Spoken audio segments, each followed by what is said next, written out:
Hi, everyone, and welcome to Property and Liability, an Introduction to Law and Economics. This is our first lecture, so we'll start right at the beginning with the question of property. Property is the unifying concept of our course. It's the single idea that ties together both the analysis of economists and the analysis of lawyers. So it makes sense to start at the beginning and ask exactly what property is, but it turns out that this is a harder question than it appears at first glance. Actually, there are two views as to what property is, one an older view and one a newer view.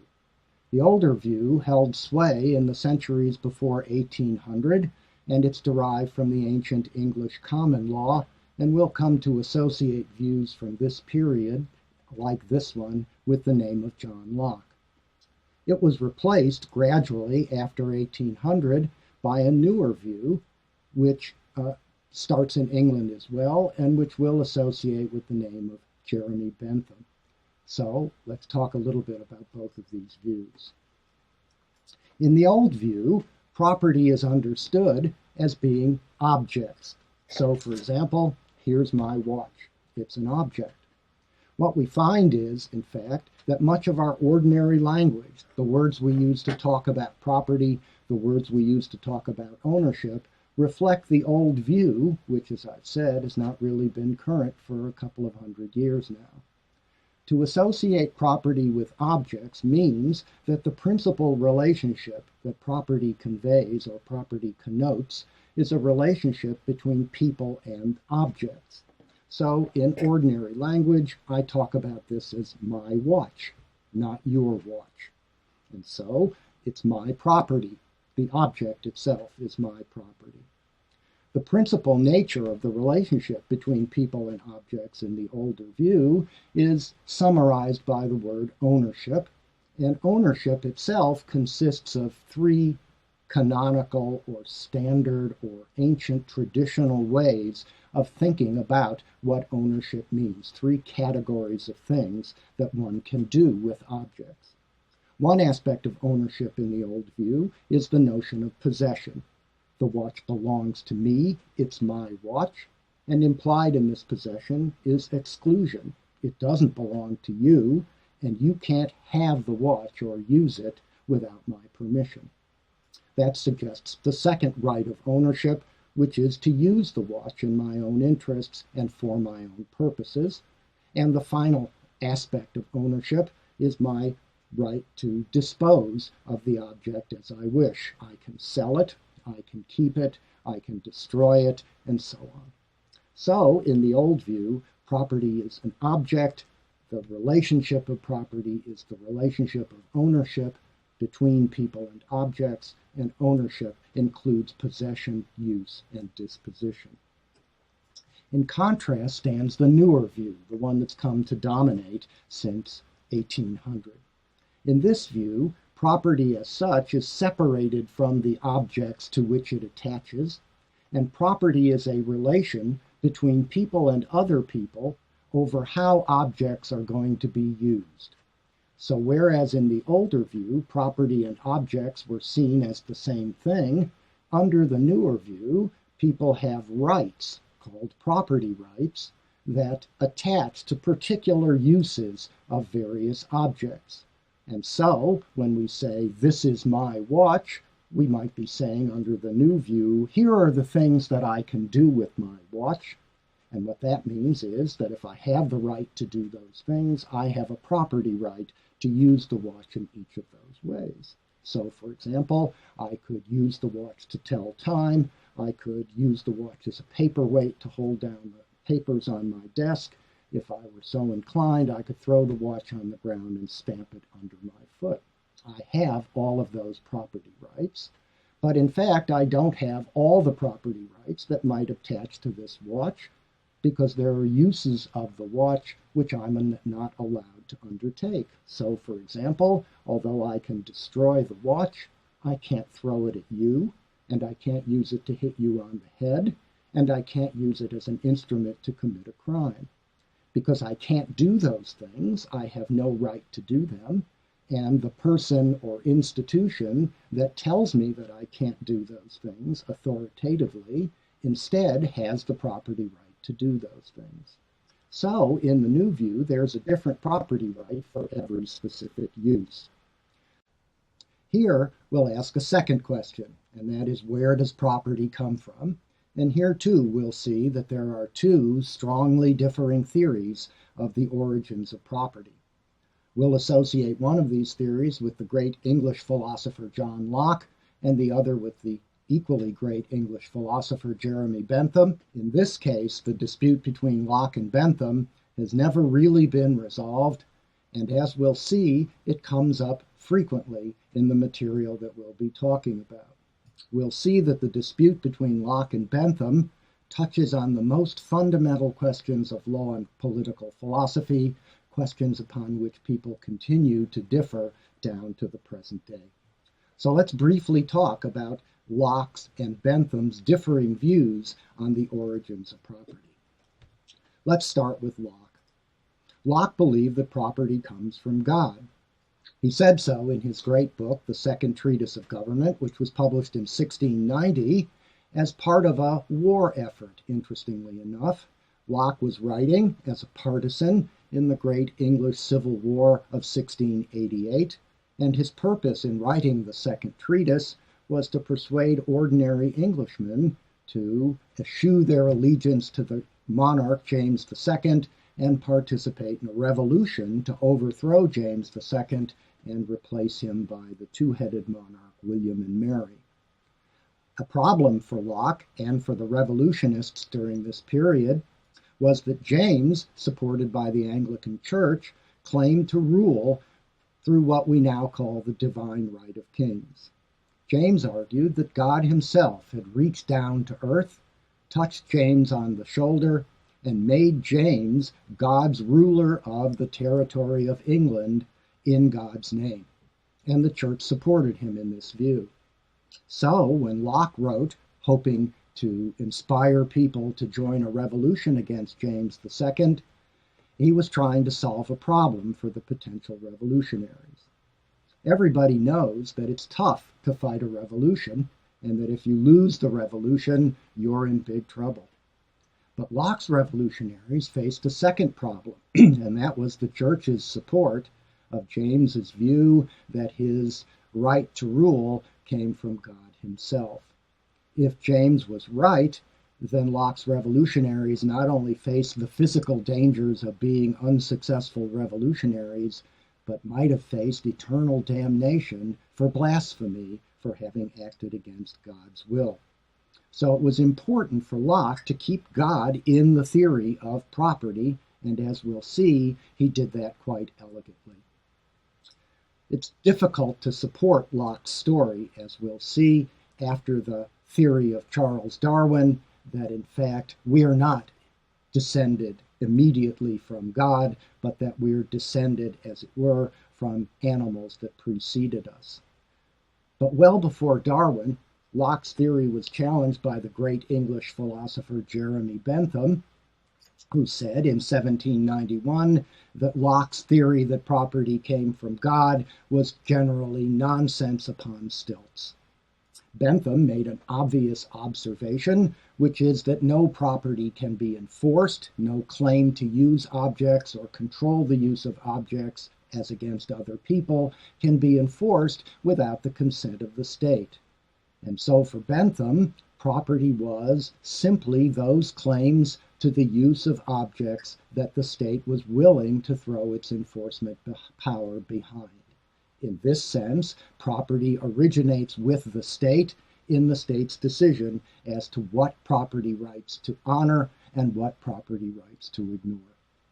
So let's expand a little bit on these two differing views of property, and once again, let's start with Locke. Locke argues that people once lived in what he called the state of nature. This was a state of real people living on the earth, but living in a situation before any government existed. This, of course, is the part of Locke's story that runs afoul of Darwin's theory. Darwin makes it very hard to believe that there really was a time when human beings lived without duly constituted authority.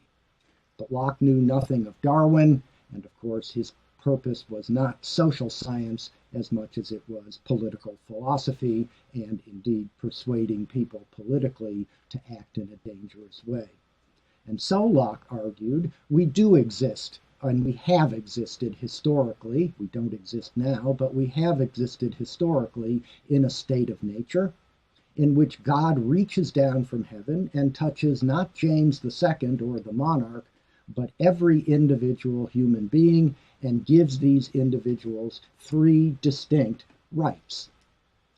The first of these rights is the right to what we call personal liberty, or what Locke thought of as property in one's own body. This means literally that we own our corpus, that is, our own bodies, and at the very least it means that we can't be sold to another person as a slave might be sold and owned by another person. Indeed, Locke's great disciple Jefferson called the right to personal liberty an inalienable right, by which he meant it was a right that could not be sold even if the individual wanted to sell the right. One concomitant of the right to personal liberty, conceived as the right to own one's own body, is that one's brain is in one's own body, and one's thoughts and one's speech emanate from one's brain. And thus, if we own our own bodies, we own our own brains, and the product of those brains, speech and thought, and those too, Locke said, are ours. We have a right to them. A second right that Locke thought God gave every individual in the state of nature was a right to personal property. And personal property came to individuals, according to Locke, in a particular way. There were, Locke said, in the state of nature, abundant resources for all, and they weren't owned by anyone. How could one make personal property out of the abundance of nature? Locke's answer was that personal property came, when one mixed one's own labor with those abundant resources of nature so as to produce something useful or valuable for human beings.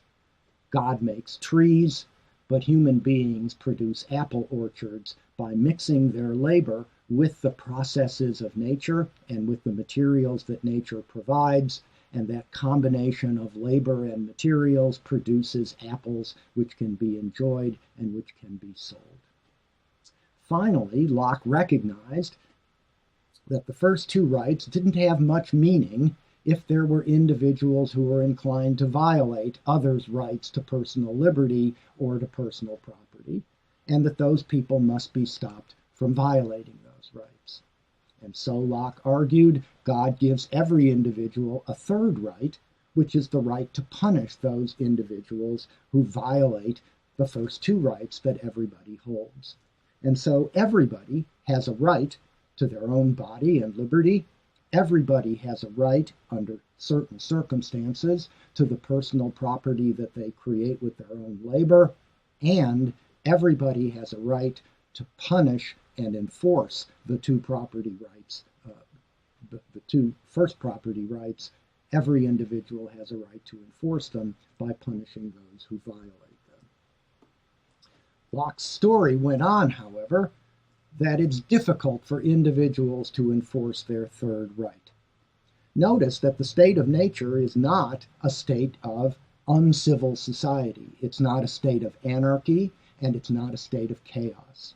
As Locke conceives it, as long as everybody was reasonable, they would understand the benefits of the three rights that God gave to people, and they would respect those rights of their own volition because they'd recognize that forbearance would protect their own rights in situations that might arise in the future. But of course, in the real world, there are people who won't respect those rights. Locke didn't call them evil, he called them unreasoning because of their inability to accept the argument that he was making about natural rights. And these people, these unreasoning few, said Locke, would not find it difficult to violate the property rights of people who were weaker than they were, and therefore the property rights of weak people were always in jeopardy at the hands of stronger people. But even the property rights of strong people were at the mercy of coalitions of weaker ones. Many weak people could get together to steal the property of a strong person. And of course, if people have the right to punish those who have victimized them, they may overdo it a bit and punish out of proportion to the harm that's been done to them.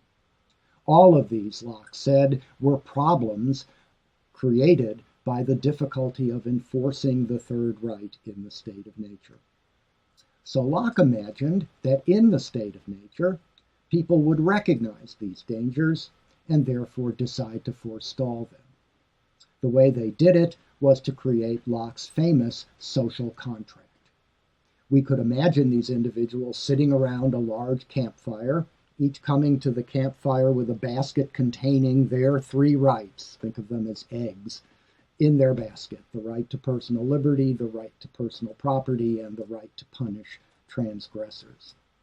After deciding that nobody's third right is worthwhile if they hold it themselves because they can't enforce their rights against stronger individuals, Locke argues that reasonable people will all take their third right, the right to punish transgressors, from their basket and put it in the center of the circle. Then they would agree to designate some people amongst their number as agents of the government. That is, people would then wear badges to distinguish them from everybody else, and those badges would signify that everybody had agreed to surrender their third right, their right to punish, so that only those people designated as the government, only those people wearing the badges, could inflict violence upon other people by punishing them for transgressing the first and second rights of individuals.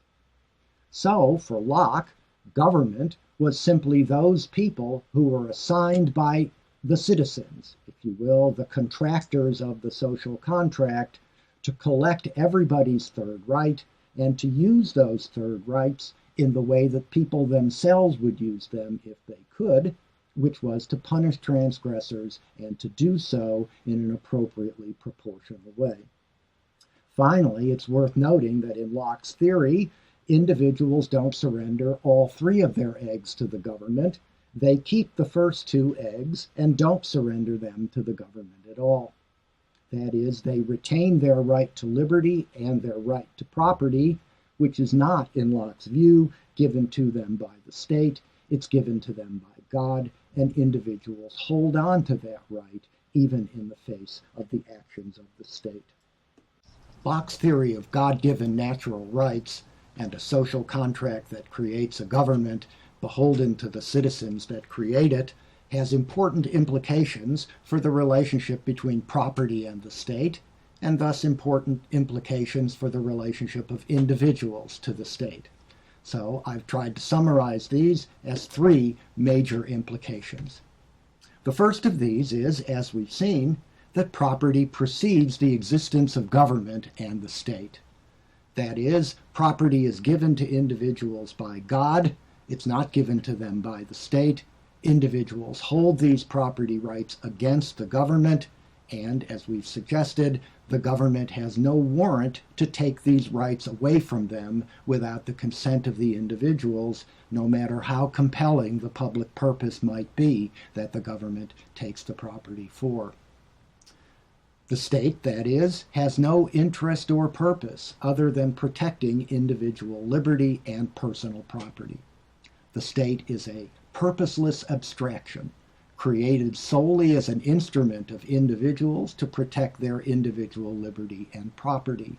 It has no needs, it has no interests, it has no purposes of its own, and Locke would not recognize terms like national interest or public welfare or social good as appropriate justifications for governmental action that violated either of the first two rights of individuals. This suggests that no person may be made the unwilling instrument of another's welfare. People's property and liberty cannot be taken away from them without their consent for the benefit of any other person, or putatively for the benefit of everybody as a whole. Again, there is no national interest or social interest or public good that transcends the personal property and liberty of individuals, and individuals may not see their liberty or property used by the government for the benefit of other people. One final implication of Locke's theory, of course, is that it justifies revolution. This was the point of his writing it, and this was the point of Thomas Jefferson's references to it, implicit references to it, in the Declaration of Independence. Locke argues that when the government itself violates the first two property rights, the liberty and personal property of individuals, then the government becomes the agent, the robber, if you will, that government itself was created to protect the people against. Locke's view was that when government broke the social contract by attacking one of the first two rights of individuals without their consent, that they had, just as in an ordinary contract, rescinded the contract itself, so that when one person fails to perform a contract, the other party to the contract is released from their obligation under it. In the multi-sided social contract, a similar argument holds.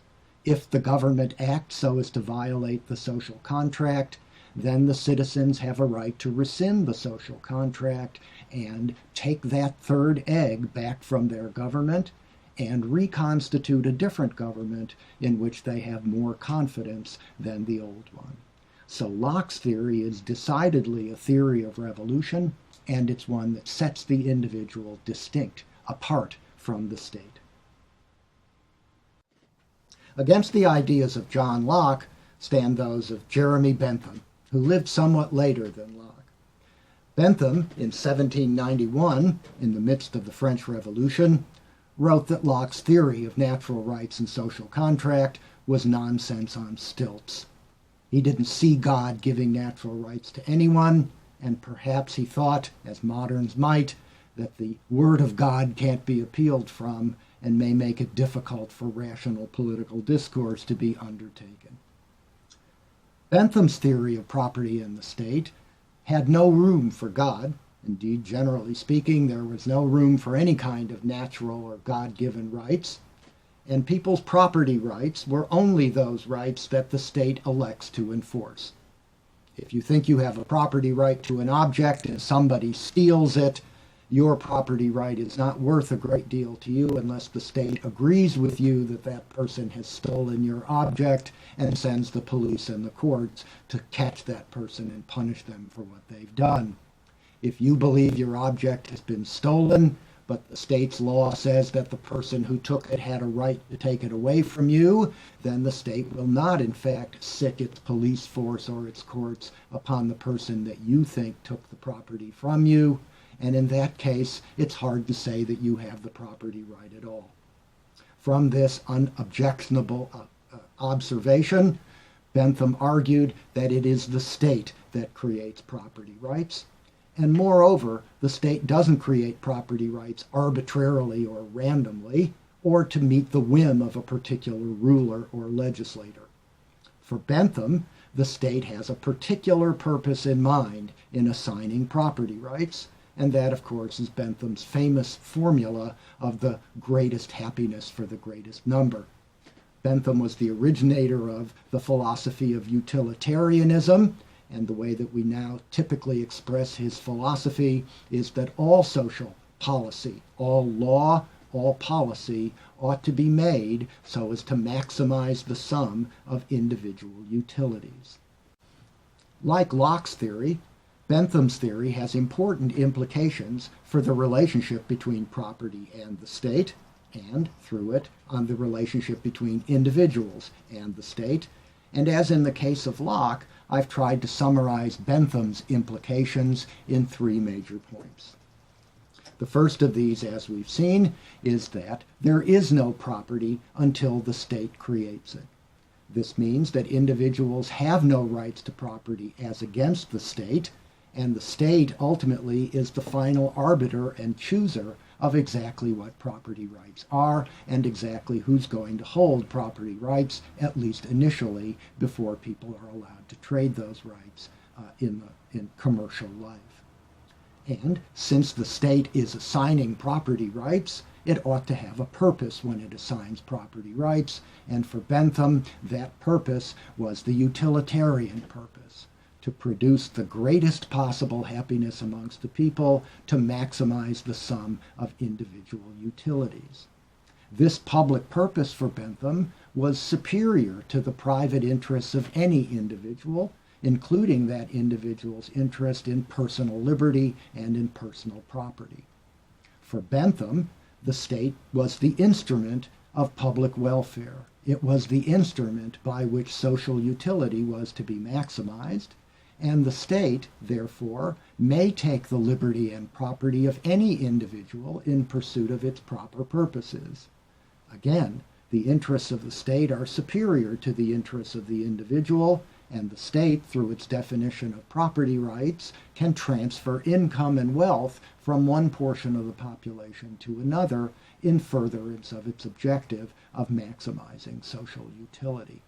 So, for Bentham, if a dollar is held by a rich person, and the argument is made that if the dollar is taken from the rich person, that person will be deprived of only a small amount of utility, and that dollar is then given to a much poorer person, for whom it can be argued that that same dollar will produce much greater utility, then the transfer of the dollar will produce a net increase in social utility by increasing the recipient's utility more than the donor's utility has been decreased by the transfer. Since this is a socially increasing, a utility increasing move for Bentham, the state has the obligation to take the property, the dollar, from the wealthier individual and transfer it to the poorer one.